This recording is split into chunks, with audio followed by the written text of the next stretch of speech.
Hello, it's Emma Holmes coming to you live from Rockstar HQ. But this video is not all from Rockstar HQ. Today I have been out to meet with the gorgeous Andrea Lancaster from Andrea Lancaster Witchery, and you will see that we've had a little bit of an interview, we've had a little bit of a look around her altar, so go check it out.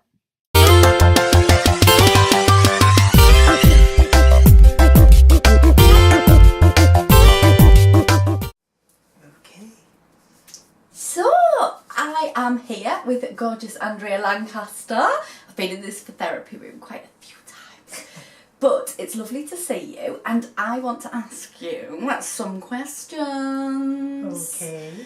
So, how did you start on your kind of witchcraft journey? Where does that go right back to? Does it go back to you being a little girl? Yeah. Does it? Yeah. I didn't know it was hereditary Right. at the time, but because I always saw spirit, and since I was tiny, because that runs in the family, I was always curious about books, about stuff like that. And in the day when there was libraries, excuse me, my dad was an avid reader, and I had my children's tickets. But quite often the books I wanted to read from about the age of 7 were in the adult section. So my dad would get like Janet and Stuart Farrar's The Witch's Bible, pathology books. I know. Don't judge.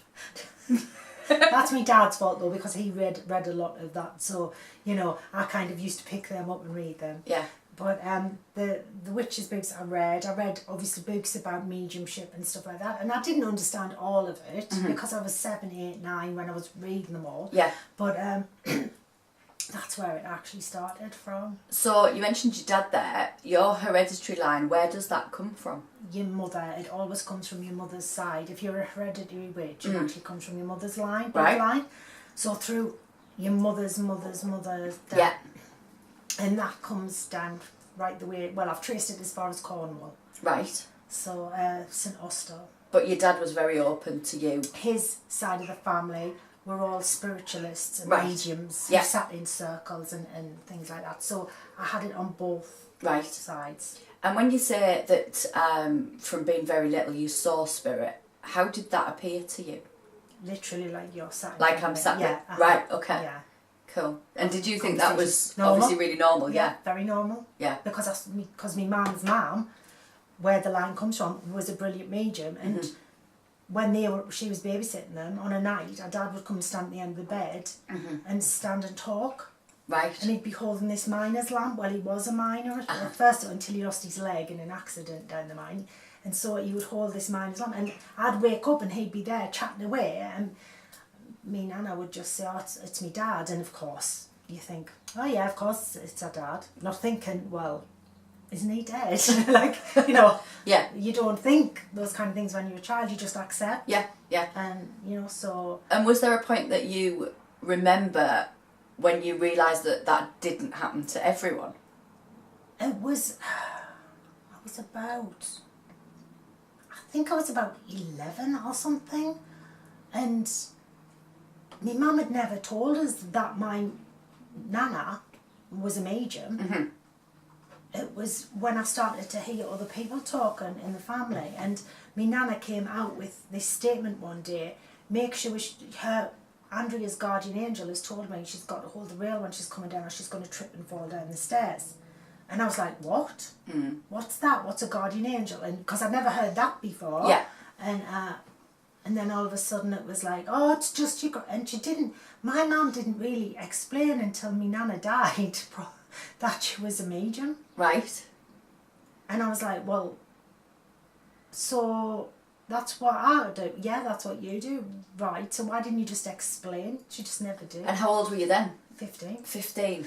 So did you feel, particularly kind of during those years of 8, when you say that you're reading all of these books, and that's kind of the age where we start to find out where we are in the world through school and things, isn't it? Up to the age of 15, did you feel like you were a little bit odd or different, or...? I was definitely... Well, I was the only child for a start, and although I got on with everybody, I always felt like I didn't quite fit in. Right. Even though I wasn't one of the kids who was picked on all the time or anything like that, I just never quite got what the rest of them were doing and things like that. But, it just... You weren't a loner, but you didn't feel connected. Yeah. Yeah. And at 15, and you got kind of this realisation that this was a gift. Did you embrace that gift, or did it feel a bit burdensome? Not burdensome, because my uncle was then going to lots of spiritualist churches. So when I was off school, on the holidays and stuff, he would take us to what they call Easter rallies. They used to have about, 3 or 4 mediums on throughout the day and stuff. And so I would go with him to things like that. Even though I'd been took to the churches all my life and given a colouring book and pencils and wondered why my grandmother, my nana, I don't know why I'm saying grandmother, nana was up at the front giving messages. I never questioned what she was doing. Yeah. I was just, be quiet. My mum would take us to Grange Terrace in Sunderland, and I knew people were giving messages, but I don't know, it just never really sank in that was me. Yeah. And I wanted to learn, but I was also very torn by makeup, boys, music, do you know what I mean? So there was a massive wanting to fit in, but not wanting to fit in. I was very torn. And your career path started off with fashion design? Yes, I was going to be a fashion designer. So that's quite far removed from mediumship, isn't it? And that would be you, going, actually, I'm just going to take my own life path here and... Yeah, I was basically very flamboyant. I dressed really different. So from wanting to fit in, I was like, well, I'm going to look very different then. And when all the goths first started coming out, that's when I was, I would wear bright skin tight skirt and top that I made with zebra stripe around the bottom, flaring out and everything. My mum would help us make it. Bit neon witch. Totally off the wall. Do you know what I mean? So I was good at designing clothes. Yeah. And my mum was really good at patterns, making the patterns and everything. So that's what I was going to do. So. When did your gift become something that you thought that you could actually use to sustain your life, so that you could actually make money from? Because you've come to it and gone away from it on a number of occasions, haven't you? Well, see, when you're in the spiritualist movement, the old style is you do not charge. You do not charge for your gifts ever. You give them away for free. So that was always there. Yeah. And so I'd always had, because I didn't become a fashion designer, because I got pregnant and had 2 children. So that was gone. So I ended up working once I got divorced, I ended up working in places like my friend's shop, it was Akasha, which was a new age shop, so I'd started doing readings. I would work in Debenhams, and I had a great time. I enjoyed the people I was with, they were a good laugh. And pharmacies, I worked in a lot of pharmacies as a counter assistant, so because I felt like I had to have a stable income, because I wasn't confident in the fact that I could, do you know what I mean, charge. Do you remember doing your first charged reading? I did a lot for friends, and then when I worked in Akasha, she said I should start charging, and I did. And did that feel a whole new level of pressure? It is, because I've got to give 100%. I've got to be really spot on for them. Yeah. I really care. If I'm having an energy exchange there with the money, I have got to be bang on for them. So that's never changed. Yeah. And that's never changed. It still feels like an extra level of pressure. Yeah. And it's a responsibility of what you're telling people. Absolutely. Personal responsibility. You can't go telling them they're going to die, and I don't wish to know that information, because why would I ruin somebody's life like that? And is there certain things that you won't touch? Because I've seen conversations about this before, about, are there certain no-go areas as far as you're concerned if people do bring up questions? What would you... I normally say, if it's about their older relatives and they know they're real and they need the time, I will say, well, I don't think they have got long, but, Yeah. But if it's somebody who's young or the children, I'm sorry, it's not for me to say, you know what I mean? Yeah. I'll just say, you know, that's not my bag. How about pregnancy? Are you happy to... Well, if they come, I will tell them they're pregnant. Right. Because spirits say they're pregnant. Yeah. It's a boy or it's a girl, I will tell them. Yeah. Yeah. But it's difficult when they come and they've had a lot of miscarriages and stuff. It's difficult, you know. But at the same time, if spirits stood there telling me they will have a child, I will tell them. Yeah. Yeah. Is there any other no-go areas as far as you're concerned? You've got to be careful around relationships when people are having affairs. You've got to be careful because some people want to hear it straight. Yeah. You can tell them straight, other people don't. Yeah. And you've got to go around the houses and you've got to kind of say, well, the thing, you know, those thoughts you kind of have, and I think you need to explore them more and look out for these signs, sort of thing. Because some people just don't want to hear it straight. They kind of do, but not straight. And others just want it on the nose. Yeah. Yeah. But death, I don't like covering. No. That. I don't believe you should affect anybody's life like that. You know. And from the medium point of view, and I know that we were together on a training day not so long ago, and there was lots of activity for you. You know, you make the decision based upon that person as to whether that message... It's not that if there's somebody there, you have to give that message, is it? Some mediums think you do have to, but personally I think I don't want punching in the face if somebody's against that kind of thing. Yeah. And some people aren't okay with mediumship, and you've got to know they'd be open to receiving the message. Now, the ladies who were there have already had either expressed interest or had a reading previously. So I know if I've got one of their relatives there, I can pass on information because they want thing. Whereas anybody who's I'm reading, they're uncertain about this, I'm not going to pass anything on because they haven't given me the green light. Yeah. And I do think you've got to honour their, even if their relatives you've got to tell them, if they're not open to this and I can't, because I'm going to upset them. Yeah. Yeah, I'm really anal about that on Woo Woo Wednesdays, that you have to actually say, please can I have a card? Yes. Because I think we can't presume that people want that. Even, you know, coming into comments and saying hi, it doesn't mean that they're open to receiving any messages. And I think that we've got to be respectful of that and make sure that we keep those You've got to be careful. boundaries. So as you grew and developed and came back to witchcraft, what would you say were your kind of big pulls to come back and make this into a business? Because whichever way I used to argue with spirit and escape, or say throw me dummy out of, you know, oh that's it, I'm done, fine, you right. I used to always end up being pulled back into it because it would be either because people were asking for readings or there'd be some course I felt pulled to study or something like that, so I'd always get pulled back into it. Yeah. You know, they'd only leave you for so long and then they'll be like, right, you've stomped your feet, you've had your paddy, you know, get back. Yeah. And I don't know why it wasn't obvious to us it's what I should have been doing all along. It just wasn't.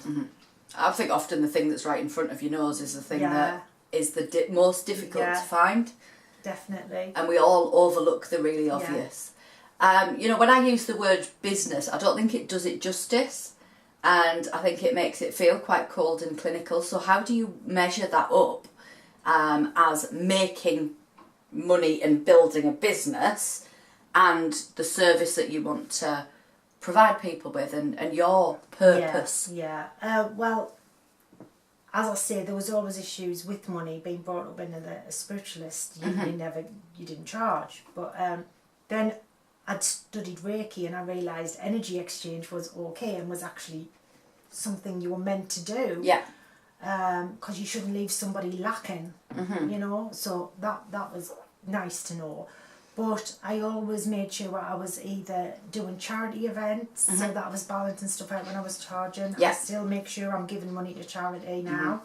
Or I was doing development groups for free. Right up until last year, I was running a development class here on a Monday night for free. You know, so I always have to balance that I'm earning with giving something. Mm-hmm. So now that I haven't got, well, circumstance, the house is too small really for now, for running a circle. So I now balance that with giving money to charities that I can, And you also do a lot for free insofar as your weekly messages, your witchy tips, and I always feel you've got to give some stuff for free. You can't just just be about the money. And that's always been it is a difficult one. I think you'll find that with most people who are mediums, you'll find it's always a sticking point. There's always going to be some kind of conversation going on in your head about that. Yeah. And when you, when you're working, what would you say is your kind of absolute purpose behind that? What do you hope to leave as your legacy from the business that you've created? Well, from an overall point of view, I want to help people, but I want to if they're ready to be woke up, because you can't force people to wake. No. But if they're ready to be woke up, then help them on their path, their true journey, their pathway, help them onto that, guide them in a way, and let them discover their innate spiritual gifts, because everybody has a spiritual gift. Yes. It's not the same as the next person's, but because we're all come from the one, but we all are unique, so we all have different gifts. And even if there's 3 mediums sat in a row, they'll all do it differently. Yes. So it's helping people discover that. It's helping people heal, whether it's mentally or emotionally, things like that. It's helping people understand that witchcraft, yes, there are people use and abuse it. There are. But it's a very positive, loving, it's an earth religion where we follow the moon cycles, the sun as well, actually, a lot of us. I'm solar panelled. Yeah. Typically people say druids, but actually I follow the sun and the moon because that's balance to me. Yeah. And it's about the seasons and honouring the seasons, and if you follow the seasons, your life flows much more instead of going against it. So it's all about that. It's about looking after the earth and all of those things that you probably get sick of hearing, but it's all of that. And helping people through spell work, even if they don't want to be witches, because you don't have to be a witch. There's pagans who are not witches, but spellcraft is I'm going to get a lot of stick for this, but Rhonda Byrne, wasn't it, who, The Secret? Yes, well, she nicked that from the witches. Witches have been doing it forever, manifesting. It was the making of it popular, wasn't it? It made it mainstream, which was good. Yeah. But to think it was just something brand new is a time immemorial. Is people have been doing that. Yes. So it's just helping people by way of spellcraft to manifest into the here and now. To sort of enhances their lives. And would you say that a lot of spellcraft is about intention, and it's about focus and intention? If you haven't got that, you may as well forget it. And actually you can manifest lots of these things without the spell. Yes. But the spell allows you to really focus and put intention into something. I don't now have to do a spell physically. I can just think about it and manifest it. Because I've been doing it that long. Yeah. Because it literally is taking a neutral energy and making it positive or negative. Yeah. And for want of a better word, manipulating that energy to bring something to you into the here and now. Yeah, it's like having an obsession with that energy. Yeah. And bringing it to you. Yeah. And let's face it, I mean, even scientists are saying this is a matrix, this is like a holographic image that we choose to believe in. So what you believe in, you attract, and what you focus on, you attract. So if you focus on the right stuff, you're bringing the right stuff in. Yeah. So that's what I try and help people with. Yeah, and I think that's, I think it's incredible to be able to uncover and empower people to find their power. Yeah. I think that's the top and bottom of it, isn't it? And I think that having, those feedbacks, do you still get really excited by those feedbacks of like little epiphanies that people get? It's great. I love it. Yeah. I really love it. It's nice when people, you know, it's like, by Jove, I've got it. Yay! And the girls, not that men aren't welcome in my school of witchery, but it is ladies at the minute. And it does, I think men kind of tend to still think it's a bit, oh, well, you know, that's a woman's thing. It's not, but, you know, a lot of them have had success manifesting different things, so it's really good. It's really great to see, and especially when they're like, oh yeah, I've done it, I did your money plant thing, and I got this and I got that, and I got a check that I wasn't expecting, and it's great because then they believe, they know. Yes, then which then makes the next one more powerful, doesn't it? Right. Because there's the belief there that actually I can do it. Yeah. Yeah, I think that's fantastic.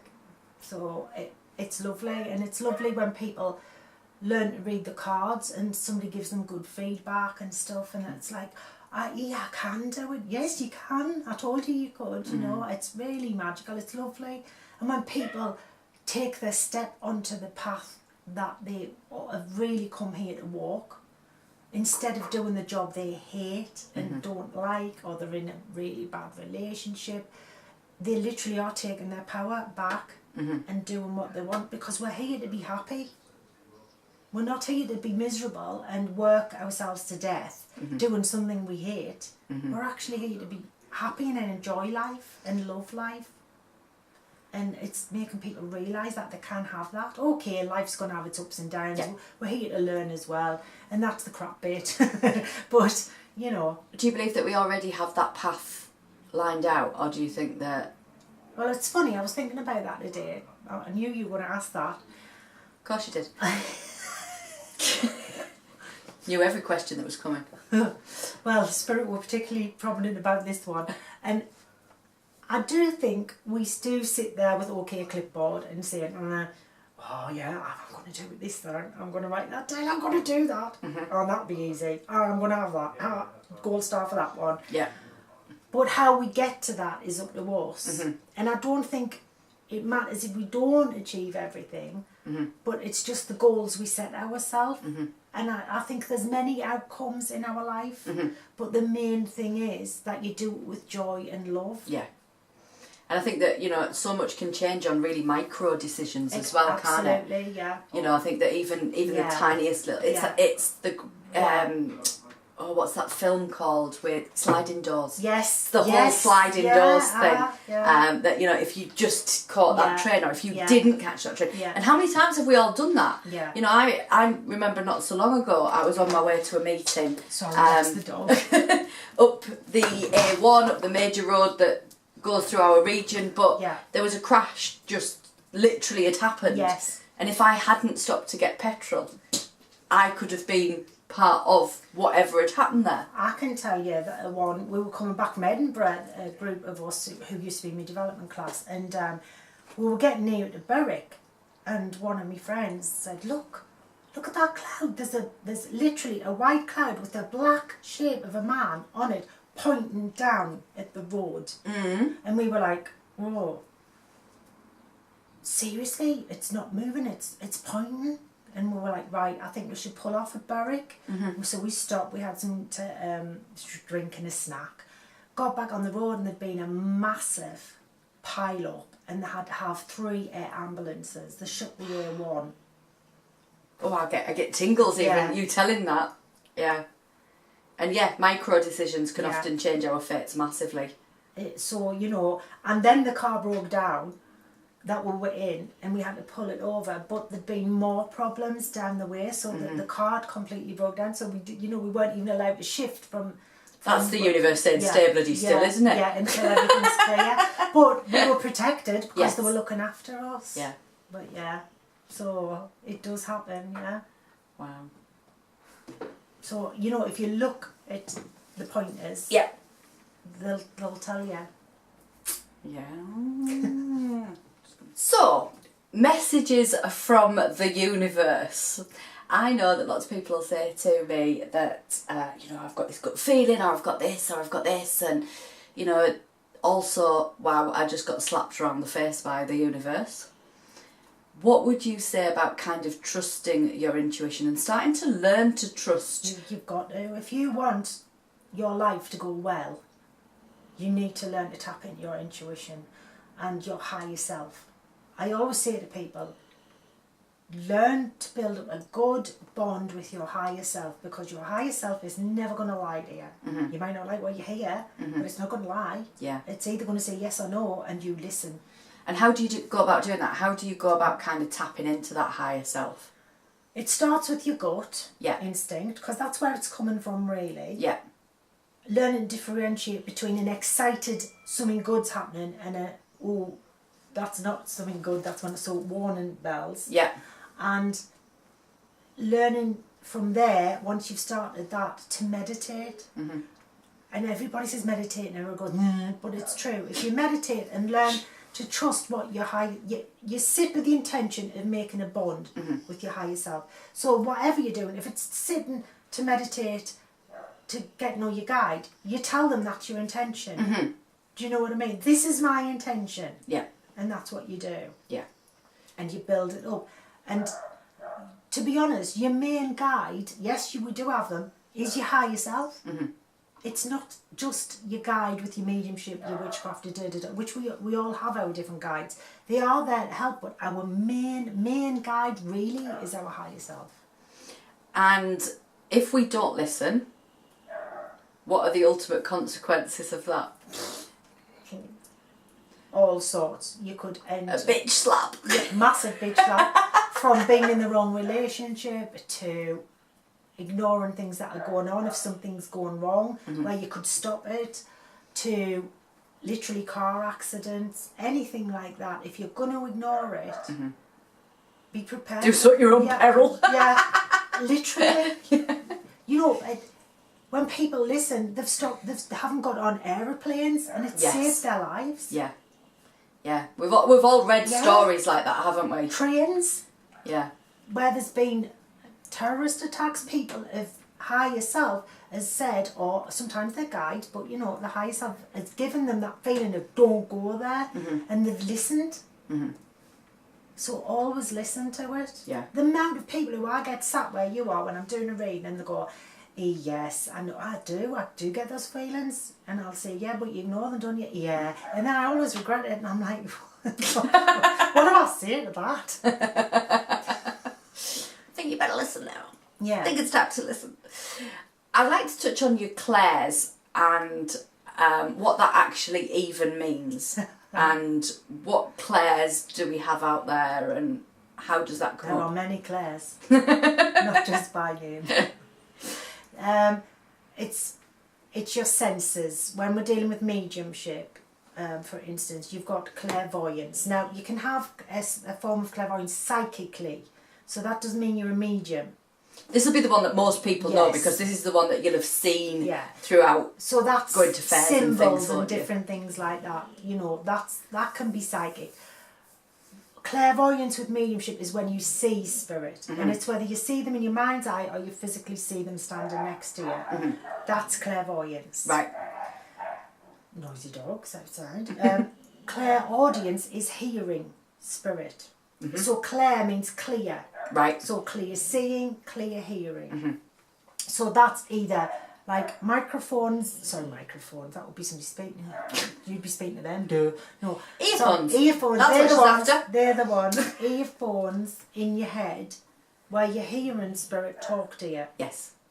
And at first people aren't sure whether it's them or whether it's, whether it's spirit, but that you will learn to differentiate if you sit, and then you'll learn that that's not me, because that's not something I would say, that's not a thought I would even come up with, that's not a name I would even come up with. Yes. Do you know what I mean? So you do learn to the subtle differences, the energy. You've also got the clairaudience where you literally hear, like I'm hearing you when you speak to me. Like physically physically talk, and there is hearing. that. Yeah. And I think we've all experienced that to a degree as well when we've been hoovering and we're in that more of a theta zone, alpha, beta, theta, and we're like, we're in that zone and we hear somebody shout our name. Yeah. Things like, somebody talking. And you go, what? Yeah. And there's nobody there. You're going, ask someone, what were you saying? I wasn't saying anything. Yeah. Do you see what I mean? So we all do encounter that. It's just learning to raise your vibration to be able to do that on demand. Yeah. Yeah. Basically. Yeah. Then you have clairsentience, which is clear sensing, which most people have, really. And that kind of, I suppose the very basic level of that is sensing the energy in a room and you go, oh, absolutely, they've been fighting. That's right. And you walk into a house and think, whoa, don't like this. Yeah. Yeah. That's clairsentience at its very basic level. Yeah. And so it's sensing that somebody's not happy. It's sensing that there's been an argument. It's sensing that there is spirit here. Do you know what I mean? I sense. Yeah. And not one is better than the other. No. They're just different. Then there's claircognizance, clear knowing. You just know something. You know something's going to happen. Or you just know that, you know, spirit are there. And it's not the wind or it's something like, because there isn't any, you just know that that's spirit and you know there's a presence. I did that last year in that I sent a friend a message going, E, have you seen that tram crash? She's like, no. And she said, I've looked on the BBC News website, can't see anything. And it actually happened the next day. There you go. It's like, oh! That's, you know, completely shocked me. Completely, because as clear as day, I'd seen the reporting of that particular incident the day before it happened. Yes, you did. Spirit's just behind you. Let me know that. So, yeah, I think that's one that can catch you off guard, can't it? Definitely, yeah. Where you're being allowed to, it's kind of jump ahead of time. So, yeah. So there's lots of other more obscure clairs that people talk about, but they're the main ones, really. And do you tend to have a natural positioning of one that's stronger than the other? Normally, some people do. Like, brilliant medium who just lives up the road, actually, he only was clairaudient. But my God, they were there, literally, telling you where you lived, your name, everything. But now he's clairvoyant as well. So do you think that was because he micro-focused on that particular talent, that he'd strengthened that to such a point that he was awesome? Yes, and then they brought the rest in. And you do always start off with one being stronger than the other. And what tends to happen if you keep on with it, you develop all of them. I work with all of them. But I would say, well, it's hard to say, but I hear a lot. It's not just saying it's clairaudient, I hear a lot. So I can be having a conversation with someone and it's spirit, I'm having an argument. I have lots of arguments with spirit. She has lots of arguments with spirit. If you've ever had a reading with Andrea, she spends half of her time looking over her left shoulder going, oh, shut up! Let me finish this bit first. Well, it's rude to interrupt, isn't it? They obviously don't have any manners, your guides. It tends to be people's relatives, actually, who are the pushiest ones. How exciting. Andrea is going to show us around her altar and give us some hints and tips for creating our own box for the 350 grand I need for my retreat, which I've realised is quite cheap, actually, when I'm looking at some of the places, but never mind, I will get it. So every 3 days I feed it magnetic sand and allspice and hematite.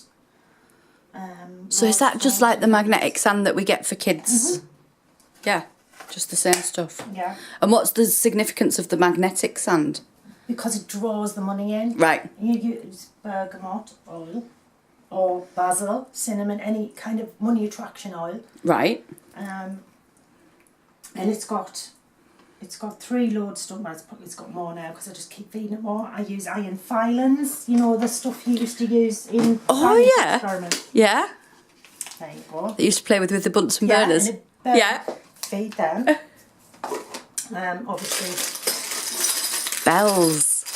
And what do bells bring? Is that to signify? Right. Or air. Or spirit.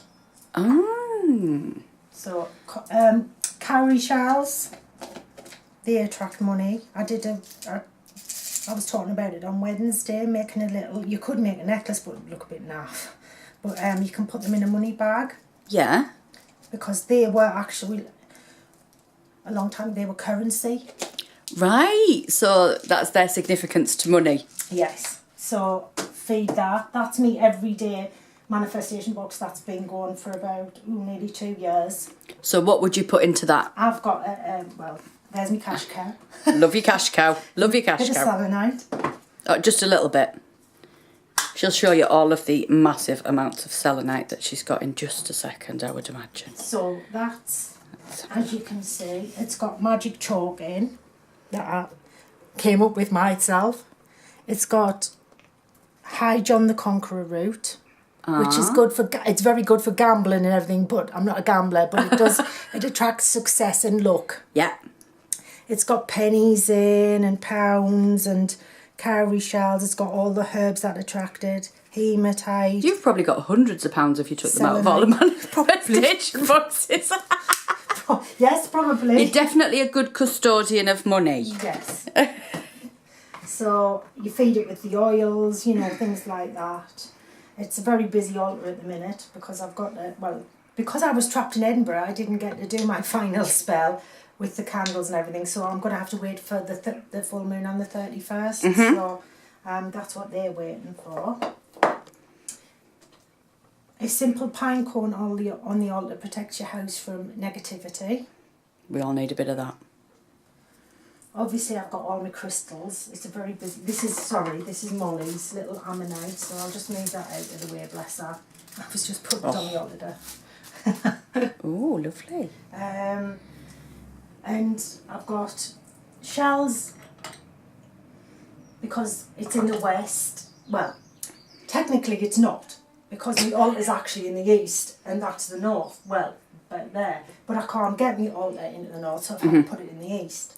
So when you set an altar up, you can either do it so that's northeast, but it's easier if you just do it where that's north, that's east, that's south, that's west. So it's the north of the altar rather than physically otherwise north. You'll start to get, you know. So in the west I've got shells which represent water and emotions, and you can use shells in love spells, things like that, as well as money. That's just more crystals, Merkaba and everything. Then in the north, because it's earth, so anything from the earth like soil, salt, copper, crystals can go in the northern area. Right. And my lovely statue of Sekhmet, goddess, Egyptian goddess. Then in the west, I've got feathers which represent air. Move that out of the way. And the bell which represents air. Now, spirits keep dropping these onto the floor. I haven't had any feathers out for ages, but they keep dropping the yellow feathers out. And it means you're on your way to success, so that's nice. That is nice. Nice to know. Good heads up. That's my healing wand, which doesn't have to be on the altar, but that's the one my son made. It's gorgeous. So, obviously, is that amethyst at each end? Yes. Very well used candle snuffer. Yeah. Because we don't blow candles out very rarely, odd exception, we snuff candles out. Because if you blow them out, you blow out the spell. That's right. I have my rattle, shamanic rattle. That's fantastic. And this is my cauldron that represents fire, which I burn my charcoal blocks in. And that's a spell for somebody else that I'm busy doing, and it's worked brilliantly for them. Fantastic. There's 2 small ongoing spells for other people as well. So my altar is a very busy place at the minute, and this is where I keep all my crystals, so they're next to black tourmaline, so they get cleansed and they get charged. Because so black tourmaline will cleanse all other crystals that are around it. It will cleanse all other crystals, and it never needs cleansing itself. Whoop whoop. And citrine. Low maintenance crystal. The same. Citrine's the same, is it? I knew black tourmaline, but I didn't know about the citrine. There's a couple of other crystals like that actually. Kyanite. What's your favourites at the moment? Well, it's always selenite, black tourmaline.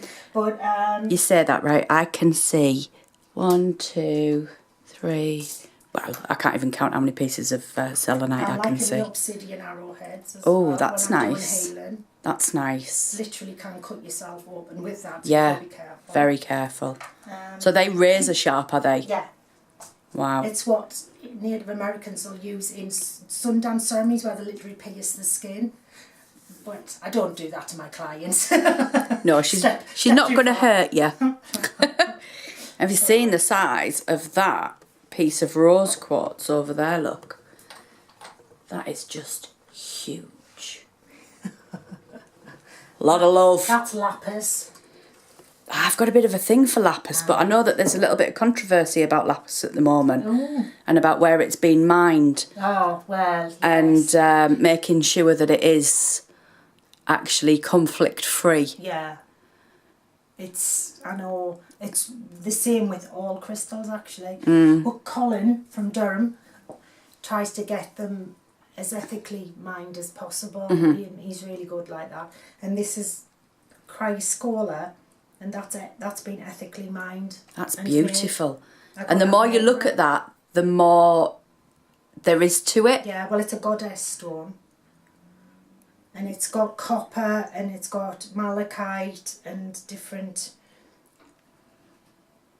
I think it might have a bit of azurite in it, but it's actually slightly different colours. Yeah. And it's very different how the light catches it as well, isn't it? You know, when you see it in different angles. It can have turquoise in it as well, which you can kind of see as well. So that's gorgeous. Yeah. So I have it is very messy, my altar at the minute. By the way, that's the goddess candle, that's the god candle. So when you're thinking about setting up an altar, you're looking at that You do not need this mess. This is a very busy working altar. Yeah, you're looking at north, south, east and west. Yeah. What elements go with each? Which So our north is about earth. Yeah, so you could literally have a bowl of soil. Yeah. You could have salt. Yeah. You could have a crystal, copper, Yeah. anything like that. And you have your god and your goddess candle at the north of the altar. Yeah, you can have your statues there as well. Because I'm a hereditary witch, but when I really started getting into it, I started with Egyptian magic. I still have a thing for the statues. Yeah. So I've got Bast, or Basset, some people call her, Sekhmet, and I've got Horus, which is their brother and sister. Right. So you have them at the kind of northern end of your altar. I have 2 white candles as my god and goddess. Okay. But you can have white and black, can't you? You can. Yeah. And I have a goddess statue at the north. Yeah. Then we move on to the east. We've got air. We have. And what sort of things can we have to signify that? So you've got feathers. You can have feathers, or you don't have to have all of these out, by the way. I'm having storage issues, surprisingly. So you can have a bell, you can have feathers, you can have incense, because the smoke represents air. So you can have that. That can go in either air or fire, can't it? That's correct, yes. So you can do any... See, I do listen. So that... that's good. And then obviously the fire element is your south. You can have a red candle burning as that. You can have your charcoal burning. Again, that's a fire. Or you could have incense. Incense again, yeah. Cool. And then your west is literally shells or a goblet of water. So that's water based. So anything that either comes from the water, or any crystals that come underwater, as in not underwater, but come under the sign of, which rose quartz does, because it's emotions, love. So you could use a piece of rose quartz. Cool. Thank you. Amethyst, actually, you could use amethyst if you wanted to. Fabulous. That is so interesting. Thank you very much for showing. I hope that you have really enjoyed spending some time with me and Andrea today. It has been lovely to have you here with us. Please do subscribe if you have loved it, so that you don't miss a thing. Speak soon. Bye.